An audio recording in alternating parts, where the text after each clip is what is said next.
As the Shara Simha or Orchot Tzadikim. He says that when a person serves HaKadosh Baruch Hu with joy, his soul is bound up with joy. They are revealed to him secrets and novelties. A person will be able to get Hidushim and will be able to get secrets of the Torah because of his fear of Hashem and because of his being just, and understanding enters him. When you serve Hashem with joy, special parts of wisdom open up to you. As it says in King Solomon's Shir HaShirim, Nafshi yasa'a bedabro, v'talozna chiliotai v'daber svatecha b'sharim. He says, my soul went out when we spoke, my thoughts will rejoice when your lips speak just things. So what does that mean? That means that since he was in a very low state that wasn't happy, so he lost a tremendous Ruach HaKodesh. So when we say Yaakov Avinu, right? He thought Yosef died, so he didn't have Ruach HaKodesh all those days, right? So you see, when a person is happy, he gets more wisdom, he gets more connection to HaKadosh Baruch Hu. So David HaMelech also said, Barachi nafshi, bless Hashem my soul, because when my soul gets to the heights and perceives the secrets, it loves his Creator and adapts to his mitzvot, and according to how much he's close to Hashem through joy, that's how much his soul will be able to get, right? So therefore, a person has to try to get the Shekhinah as much possible with joy. As the Gemara says, Shabbat, "En Shekhinah shora, ela mitoch simcha." Right? The Shekhinah only rests where there is joy. As all the prophets, they did not get prophecy whenever they wanted. And they would have to go into a very, very high level of joy, ecstasy, in order to be able to achieve the prophecy. They used to get in Simchat Bet HaShoevai, they used to get it. They used to play music in order to get in a good mood, and then they would hear, they get the prophecy. What? Right, they had to get a certain meditation, and they would get through music, they would get to that level. And he says the soul's beauty is what? The soul's beauty, meaning the radiance, you feel your soul glowing the most when it's having joy in fearing and serving HaKadosh Baruch Hu. And therefore he says the person should try as much as he can to get to that level. He says another benefit of the joy. He says, for example, the Gemara says in Sechet Brachot, where Eliyahu Navi was walking in the shuk, in the bazaar, and they asked him, who is Ben Olam Haba? Can you show us someone who's Ben Olam Haba? And he says, he pointed to two people. He said, these two people are Bnei Olam Haba. Why? He says, these people get Olam Haba. Why? Because whenever they're happy people, and whenever they saw somebody sad, they would go to him and make him happy. They would go and make him smile. They would go and make him laugh. Because of this, already they deserve Olam Haba, he said. They would cheer him up. So what do you see from here? You see that first of all, in order to make other people happy, you have to yourself be happy, right? Happy people make other people happy. Number two is that it's not enough that you're happy. You have to be concerned that other people should be happy, and when you do that, you open up everything for them. When people are down and upset, they want to do only bad things. They don't want to do good things. When you make them happy, you change them and make them feel better about themselves. Now he has potential to do everything. So therefore, you gave him everything, basically, when you made the guy happy. So therefore, he says, did you notice that comedians, right, with the commentary over here says, the comedians make people laugh, but they don't make them happy, right? Because why? Because comedians themselves, they're not always happy people, right? They could be suffering from anxiety, stress, depression. We see there's famous actors who made everybody laugh, and they committed suicide. How could it be? It's because you can't give something you don't have, right? So the only thing they could do is laugh. They can only make you laugh, but they don't make you happy. Because they themselves are not happy. They know how to laugh. You can laugh fake also. You can laugh for 2 minutes and then you go back to how you were before. So the person says, no, it's one thing to laugh.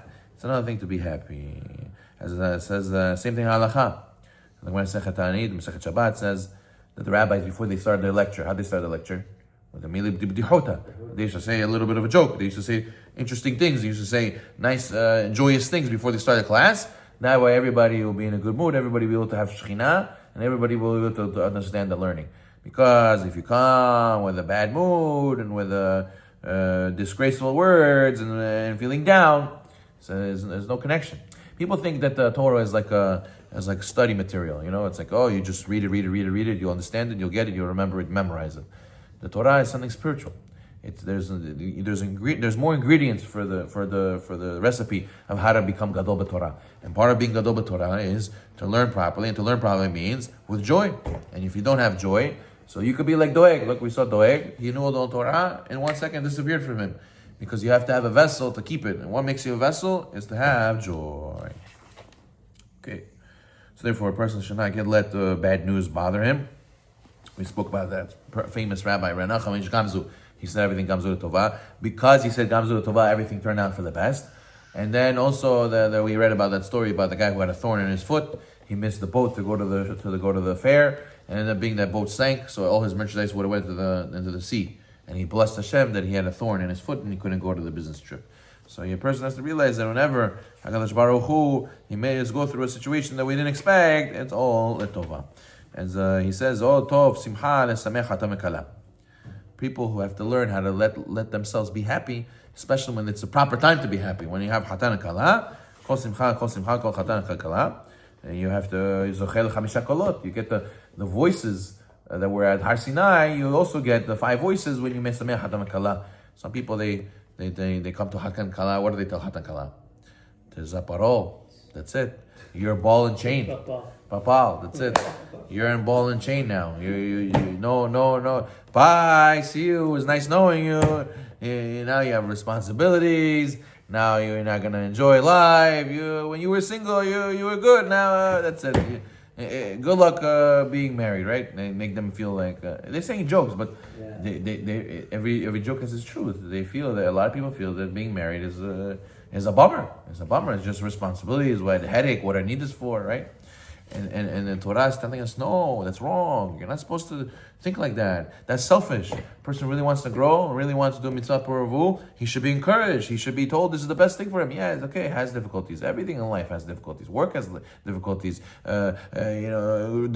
Managing your day-to-day schedule has difficulties. Everything has difficulties. Marriage is one of those things that has beauty and has difficulties too, and it's fine. We grow from it. And people should be encouraged. People should be told you're doing the right thing. To mujik, yes, you're amazing. You got married very young. That's fine. You're mature. You could handle it. We bless you. We think you're gonna have a lot of bracha in your house. We encourage them to make them happy, and make them feel they did the right thing. Did they good learn from the fact that he's married and then not? So it hurts them a little bit. That also could be, or maybe they saw their parents' marriage, or they themselves in their own marriage don't have it good, so they think everybody is going to be the same. So they tell them like, listen, I'm very nice for you, but. Listen, I think you went down too early. I think that you're not ready for this, all this seriousness and responsibility. And then they shouldn't be talking to them like that. They should be uplifting them and make them realize. Now, obviously, you should get married at the right time. But I'm saying, if a person got married at the right time, he should be encouraged that he's getting married. It shouldn't be something that's a bummer. And he says, however, a person has to be careful. Even by the levaya, they say the man and woman have to be separate. How much more so when there's a simha? The man and woman have to be separate, and you have to have modesty. You have to be careful not to let too loose. The person has to be sameach on Shabbat, Yamim Tovim, Purim. Some people, they're so serious always. Even on Shabbat, they're serious. Even on Purim, they're serious. You come, it's a time to dance. It's during the week, okay, fine, it's time to dance. Now it's Purim, now it's time to enjoy music and laugh and have a good time. Lighten up a little bit. I can't. He's so used to being in like a shell, locked up, so he doesn't. There's a time to dance and there's a time to cry. There's a time to be serious. There's a time to be happy. So the person has to make those days special. That's why also we have a wine. We have a wine. Baruch Hashem, the wine helps, and the drinking helps, but it has to do l'shem mitzvah. L'shem mitzvah. Okay, a person should rejoice upon seeing the joys of the wicked and the pleasures of the sinners, and he should say, look, this wicked person, he has so much good. Imagine that's what Hashem does to the person who does averot. Imagine how much more he's going to give to the people who do mitzvot. Right? That was the story with Rabbi Yossi. Rabbi Yossi had a relative who was not religious. So Rabbi Yossi was getting prosecuted for being a Jew, for being religious. So he came to him with a horse. And his uncle see him, that Rabbi Yossi was getting taken to get hanged. So the uncle came with a horse. He said, you see, I told you, you must stop. Look at me, I relinquished my Judaism. I'm not practicing anymore. Look what happened to you. He says, listen, if Hashem gave you a horse and give you all this honor, and you're close to the government, you're a celebrity now, and you don't do mitzvot. Imagine what Hashem's going to give me after Mea Vesri. He says, what are you talking about? Look how much you're suffering. You're going to get hanged now. Everybody scorns you. Everybody looks down upon you. Nobody cares about you. He said, yeah, how much more? So imagine, this is what happens to people who do mitzvot. Imagine what's going to happen to you after 120. This is me now. What's going to happen to you after? He said, wow. He said, his words went in like an arrow in his heart. He went down and he made the shul on the spot. He broke him. He made him change his whole life from 180. But the point was that the person has to realize that if we see certain things in this world, imagine what's going to be for us in Olam Haba. A person has to make sure not to be happy when other people suffer. He has to always try to make other people happy, and the other person should have. And if he doesn't, you should feel his pain, share his burden. And also, even when you're happy, you have to be like Rabbi Zera. Rabbi Zera used to not he never fully smiled, never fully had a full joy. He used to somebody said something funny, he laughed, but he didn't make sure to laugh completely. Why? It's not the right time. We're still in Galut, we still didn't have the Geulah yet. Only then, when the Geulah comes, only then we'll be able to fully rejoice. Because even the Gemara says, right? The Gemara says there was one rabbi, he was sitting with another Jew, but this Jew was not so religious, and he was sitting, the Gemara says he was sitting in a pool of water, and rose petals everywhere, and he had his ladies attending to him. He had these ladies his devichki, who were taking care of him. And he told the Rabbi, Olam hazeh, what am I missing? I have everything I need, Rabbi. So he told him, yeah, you're missing one thing. He said, what is that? He says, the government's still on top of you. We're not living in our own land. You never know what could happen. He said, why would you say that? Right away, the Roman guards came in. They said, the Caesar is summoning you. Get out of the water. You have to go to court now. He has a problem with you. So he said, he realized what the rabbi said. It was 100% right. So even if we have our finances well and we have everything good, we still have not our land, a foreign land. We don't know what can happen tomorrow. So therefore, we should never forget that we don't have a full joy till the Shekhinah has a full joy. Baruch